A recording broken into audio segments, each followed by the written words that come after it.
Hello and welcome to F3 on 4, coming to you this week from Silverstone, the home of British motor racing.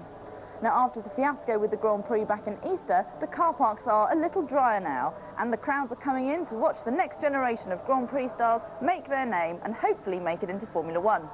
So what happened at the last round at Donington? John Cleland takes a look back at an eventful weekend. Coming into the double-header at Donington Park, Antônio Pizzonia was looking good at the head of the points table. 2 wins and a second place, and tipped to become Formula One Benetton's test driver. Then it all went wrong.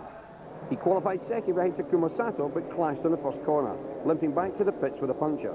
He set off, fully intent on a point for the fastest lap, and not only achieved that, but rose to 10th place to gain another point. A real classy drive.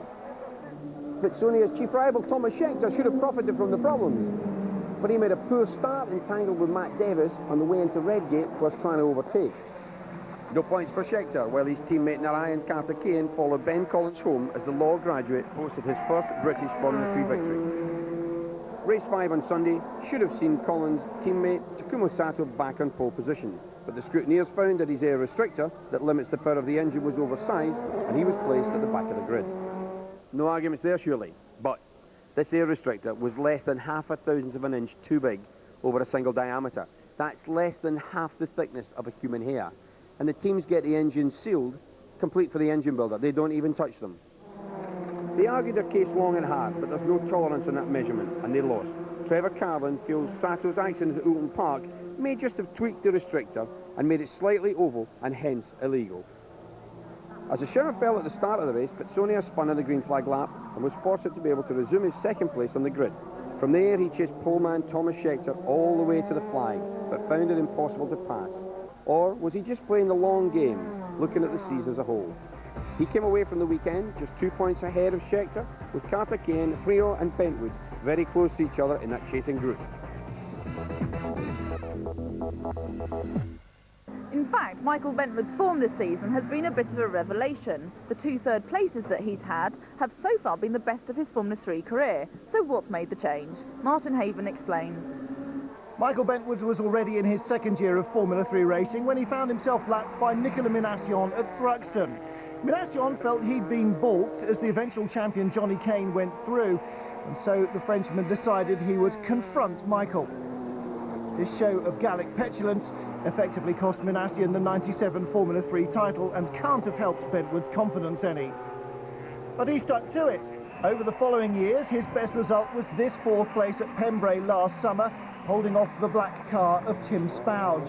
For 2000, he switched from Carlin Motorsports to Richard Dutton's Fortec team, and they found speed that most people wouldn't have suspected was there. Somehow, they've harnessed his experience to make him go faster. They expect things from me and they put me under pressure, and my engineer and the team's never satisfied, which is always a good thing. And yeah, I think just the whole outfit has suited me more, you know. Fortec boss Richard Dutton allocated Jason Waters to be Michael's engineer, charging him with the job of setting up the car in the optimum fashion to allow the driver to perform to the best of his ability. But how does Jason go about improving Michael's performance? He's quick in certain areas and he's slow, and we work on those and we keep on chipping away at it, and that's all you can do. Just keep on chipping away, keep his confidence up, and hopefully we'll make it. Yeah. Are you a hard taskmaster on him? Maybe, yeah. And I think I'm due a win. I've just got to get it together and do it. I'm disappointed with 3rd really at Donington and the 5th, but it was good to come away the joint top scorer, you know, with Pizzonia and Thomas. But it didn't happen. Let's see what we can do in the future. Silverstone's reputation is for long, fast corners, like this one here at Copse. In fact, on the Silverstone International circuit, speed and a good lap time are determined by the performance out of 3 hairpins. Beckett's is actually a hairpin before the long run down the back straight to the Abbey hairpin. Now, the Abbey hairpin always produces good overtaking opportunities during the race. There's always clashes, like Karthikeyan on the first lap drama here last year. After the infield section, Luffield is a long, constant radius corner, and the speed out of here determines the speed down pit straight, through Copse, and all the way to Beckett's. So what do we adjust to get the best out of these hairpins? Well, we have to put softer rear springs on, we soften down the rear damping, and we soften off the rear anti-roll bar to let the car squat down and get the traction out of the corners. And the same applies to my GT Viper. And so to the crucial qualifying session. Now these can often be as exciting as the race and can throw up all sorts of surprises, like Takuma Sato's 2 pole positions at Donington that were then followed by all the fuss about his airbox. So what's going to happen here at Silverstone? Martin Haven's going to run us through. Silverstone was looking glorious on the Saturday morning as the cars took to the circuit for the first qualifying session. In the normal way of things, this would be the faster period and a good run would be vital. It looked like business as usual from the outset, with Antônio Pizzonia on top of the times from Tomas Scheckter. The RC Benetton team gave Milos Pavlovic and Nicolas Kiesa their 2000 spec engines, and they put them to good use. 4th fastest for the Yugoslav, 2nd quickest for the Dane. I'm going to have a look at the second session, how it goes on, and I might be able to actually save the second set even in the second session, because if I can see anybody else not going faster, maybe I should just stay in and just save the set for the race. Then Pizzonia came in with damaged rear bodywork after a clash with a slower car. Well, I think a Class B car he missed the brakes and he just hit the back of my car. I think there's some really dangerous guys in the track, so we better be careful now. In fact, Antonio's version of events was less than accurate. Angry at being balked, he pulled in front of Warren Carway and stood hard on the brakes. The stewards endorsed his licence and cancelled his times. That could have given Kiesa his 2nd pole, except that Takuma Sato nipped in at the end to take it off him. This time, Jason Waters wasn't able to work the magic with Michael Bentwood. He languished back in 14th place, 2 spots behind an off-form Matt Davis at Promotechni Renault. Matt wasn't happy at being 2 places down on his novice teammate Andy Priaulx.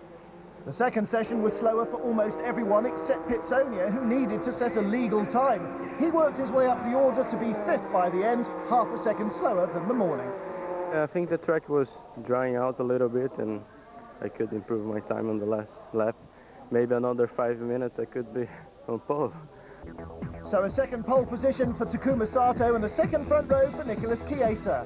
Behind them, Tomas Scheckter and Milos Pavlovic. Pizzonia in 5th, ahead of the Stewart racing car of Narain Karthikeyan. In the scholarship class, Gary Paffett in 16th led 19th place Katsumata, followed by Colombo, Romano and the rest.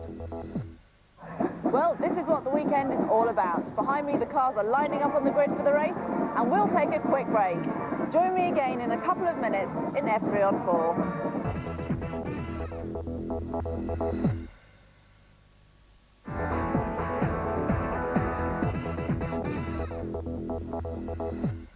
Welcome back to F3 on 4. We're actually on the grid now, just before the start of the race, and at the head of the field we've got Takuma Sato and Nicolas Kiesa. Both have had their problems starting in the races so far. They're then followed by Tomas Scheckter. He's actually been making some really demon starts, but directly behind him is the Brazilian Antônio Pizzonia. Now he is going to be looking to make up some places after his really disastrous qualifying. Now going to be over to Martin Haven for the race. The weather's dry and Sunday morning's rain doesn't look like returning as Silverstone entertains its own Power Tour package for the first time. The circuit certainly looks in better order than for the Grand Prix, but with fewer people perhaps to watch the action. Takuma Sato waits on pole position. Tomas Scheckter watches him from 3rd place. Away they go. Milos Pavlovic stalls. Yellow flags wave. They haven't all avoided him. Matt Davis, the 2nd of the Renault drivers, has hit him. Oh, and there goes Craig Fleming off into the barriers trying to avoid him. That looks like Gary Paffett rejoining further up the track, the red car. I think Davis should be okay.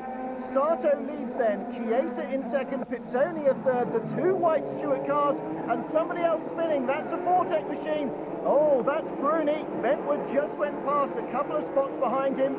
Doesn't look like any damage. No damage either to Matt Davis. He's out of the car.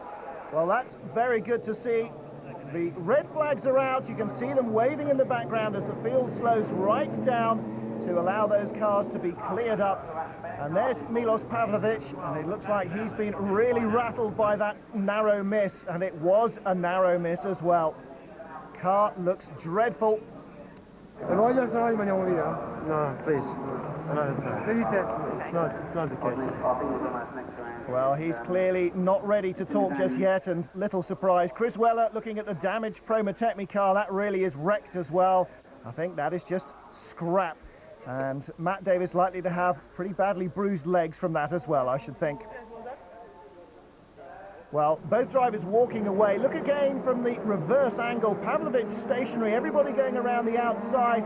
And then Matt Davis trying to squeeze between Pavlovic and the pit wall. He's lucky not to get hit by anybody else as he spins round. Let's hear from him now.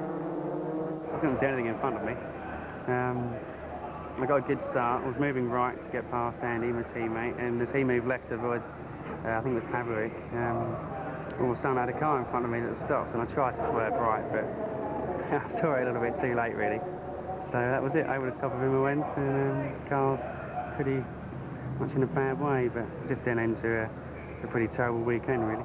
Well, let's see it again from Michael Bentwood's viewpoint. Look for the stationary car. Oh dear. Well, pretty good avoidance from Bentwood, and he didn't lift off at all. Scary stuff. Ready to try again. Takuma Sato once again on pole position. He's had his own starting dramas this year. Now he's got to make another good one. The Reds rise, a hole where Pavlovic would have started. Let's see how they fare this time. Well, a good clean start from everybody this time. Riding with Pizzonia, that's Scheckter right ahead, and this is important for the Brazilian and the South African. Pizzonia being squeezed to the pit wall by Scheckter, but it was a clean move. Pizzonia in no real danger, and he does get through. So again, Pizzonia ahead of the two Stewart Racing cars. Well, Scheckter didn't have a good run out of the corner, and he's going to be challenged as they come up to Maggots by Karthikeyan, who swerves all over the road, desperately late on the brakes on the slippery part of the track, just holding off Juan Antonio Lopez at the moment, but for how long, I wonder? Here comes Sato, leading from pole position, and he did at Donington Park. Kiesa in second, under threat from Pizzonia, a desperately deep lunge, the Brazilian having two goes at getting it round the corner. Well, he started to turn while he was on the brakes, and the car just would not go round. He had to release the pedal and get through into second place, but it was a big scrabble. That doesn't matter. What matters is he's put another car between himself and Scheckter, and now he can allow his tyres to come up to temperature. He's in second, Scheckter down in fourth place. Well, that's vital stuff for Pizzonia, and desperately bad news for Scheckter. The blue car there, Wesley Barber, pushing Gary Paffett wide onto the grass. He loses a place to Warren Carway. Here comes Pizzonia, Kiesa, Scheckter, then Gianmaria Bruni. The second white car was Karthikeyan, and side by side, Ben Collins nears the camera, and Michael Bentwood. Top two British drivers at Donington Park, still wheel to wheel as they go into Cox, the first corner at Silverstone. Fantastic stuff, and Gary Paffett loose and on the dirt on the exit. Looks like he had his cage rattled by being put onto the dirt. And we see Pizzonia again having trouble slowing the car down. He is pushing so hard now, desperate to catch the leader. Off goes Torshria Charvanen, the Thai driver. Little clash of wheels there for him. Riding with Michael Bentwood down to Abbey. Oh, missed his braking, and there was a nose wing right inside him. Who was it? It was Wesley Barber. The blue car right inside him, and Bentwood loses a place or two there. Top group starting to stretch out a little now. Karthikeyan in the white car. The black car's Andrew Kirkcaldy, reappeared in the British Formula 3 Championship at Donington Park with Avanti Racing. On board with Bentwood, goes past Marcel Romanio, picks up a place. Excellent move there. His recovery continues. And here is the group he's chasing. Warren Carway, Gary Paffett, the scholarship class leader, and right behind him the dark blue car of Wesley Barber. Well, there is Kirkcaldy, used to drive for Stewart Racing. How ironic, he's chasing a Stewart driver right now. He's got the Renault machine behind him. And Takuma Sato under pressure now from Pizzonia. Scheckter sliding into the hairpin. And so too there is Andy Priaulx, and that's the Renault car chasing Kirkcaldy's black machine. Here comes the race leader then, Sato into Abbey. 3 car lengths between him and Pizzonia in second place. Third place is Kiesa holding station. Scheckter fourth, Bruni fifth, Karthikeyan sixth place. Andy Priaulx in the yellow Renault car, just having a look at the back of Andrew Kirkcaldy. And back at Beckett's, that's Philip Hopkins. He's spun, but he's going again. Through Luffield, Gianmaria Bruni having a look at the back of Tomas Scheckter's car. His best run of the year so far in 5th place. And it doesn't look like Scheckter's at all happy with his machinery at the moment. In 10th place, car number 10, Ben Collins, the winner of the first race at Donington Park. But let's have a look back from Scheckter's viewpoint of that manoeuvre of Pizzonia to take 2nd place on lap 2. The tyre smoke is Pizzonia desperately locking up, going down the inside of Nicolas Kiesa. Kiesa says, all right, off you go then, if you have to. Riding again with Michael Bentwood into the complex. Priory and Brooklands, the two right-handers, goes past Wesley Barber, and Barber with it looks like a damaged nose wing, as he had at Donington Park. He's made contact with somebody, and the front aerodynamic aerofoils on these cars, so important, but so fragile. Another place under his belt as Bentwood continues his relentless charge up the field. I wonder where this drive will see him. Out front, Takuma Sato, still showing the pressure from behind of Antônio Pizzonia. The Brazilian really forcing the pace, and the Japanese driver so feisty, really starting to make the car move around under him. Scholarship class leader Gary Paffett coming out of Beckett's. Warren Carway all over the curbs as they go through the Island S's. And Gary Paffett takes no seconds bidding there, makes perfect use of that mistake. Michael Bentwood right behind, chasing the pair of them. Gary Paffett, of course, still leading the scholarship class quite comfortably. His nearest rival, Marcel Romanio, who Michael Bentwood disposed of several laps ago. He's a number of places behind. Still, Andrew Kirkcaldy fighting Andy Priaulx. And Martin O'Connell now starting to make inroads into Ben Collins' position. These all outside the top half dozen, but still very, very contentious racing. Wesley Barber in the pits for a new nose cone. The nose attached to the wing, so he'll have to have the whole thing changed. Sato still leads Pizzonia, but is the Japanese holding off the Brazilian, or has he settled for 2nd place? Riding with Michael Bentwood, chasing Warren Carway. Passes the Irishman, lovely move down the straight. Now heading down to the braking area at Abbey. Oh, and he's hit him at the back. Warren Carway right into the back of Michael Bentwood. Well, Bentwood gets it all gathered up on the grass. Round he comes to rejoin the race. Looks like Warren Carway lost part of his nose wing. Oh, and Bentwood's got a puncture. What a disaster. Just after we said that his season was looking to be on the up. Andrew Kirkcaldy again, and still under threat from Andy Priaulx. The youngster in his first season of Formula 3 can't find a way past the more experienced hand, and that's the end of Bentwood's race. Well, he's parked it before they even got to bridge. Kirkcaldy in the black machine still holding on to 7th, ahead of Andy Priaulx, and Juan Manuel Lopez behind them, looking to pick up points. Right ahead of them, well, some way ahead is Narain Karthikeyan there, the white machine. He's in 6th position. And he's having a lonely race. Andrew Kirkcaldy could do with a couple of lonely laps as well. Warren Carway taking a new nose on his machine. That leads him well down the order. Andy Priaulx still bottled up behind Andrew Kirkcaldy. He'll certainly be learning an awful lot about how to get round Silverstone in an F3 car quickly by following the more experienced Scott ahead of him. Let's have a look back at Abbey as Warren Carway runs into the back of Michael Bentwood, puncturing his right rear tyre, meaning he just can't stop. I was past Warren Carway, he made a mistake, and then he just blatantly took me off. It was just outrageous. So I just don't understand the difference between the front of the grid and the back of the grid.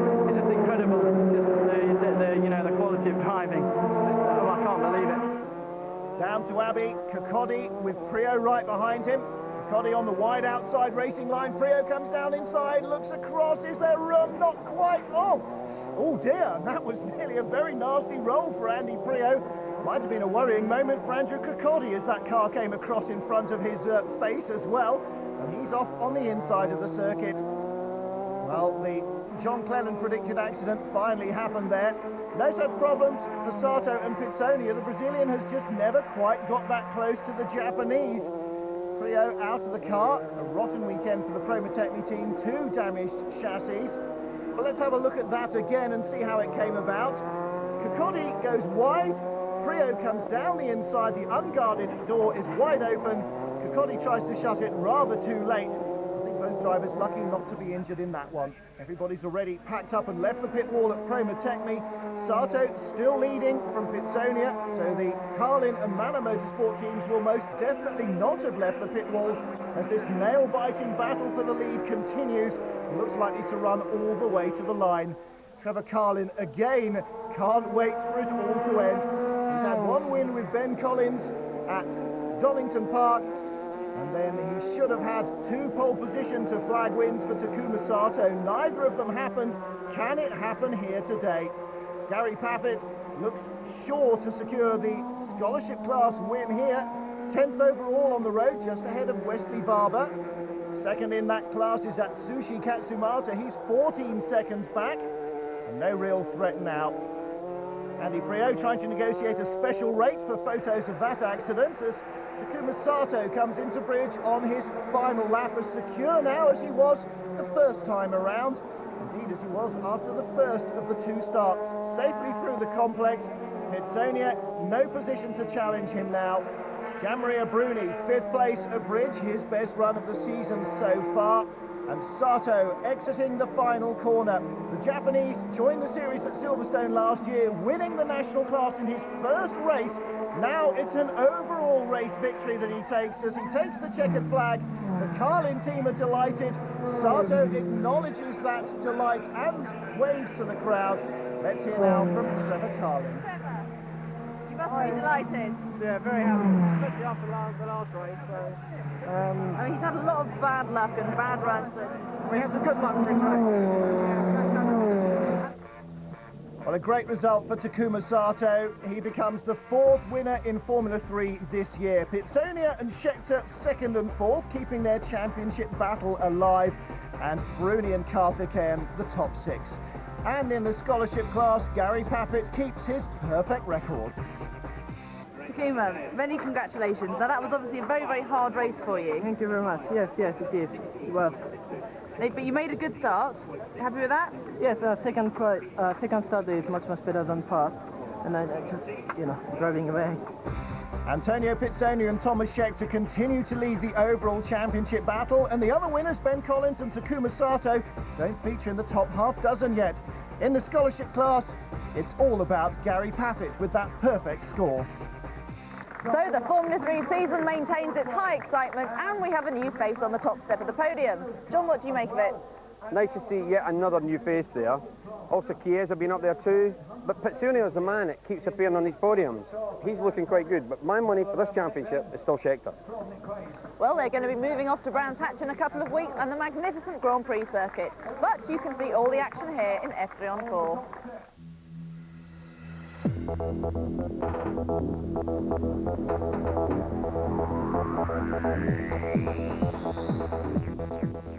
Next Saturday, it's live action from the second test between England and the West Indies. In a couple of minutes, the power's still on for the 3rd round of the British Rally Championships.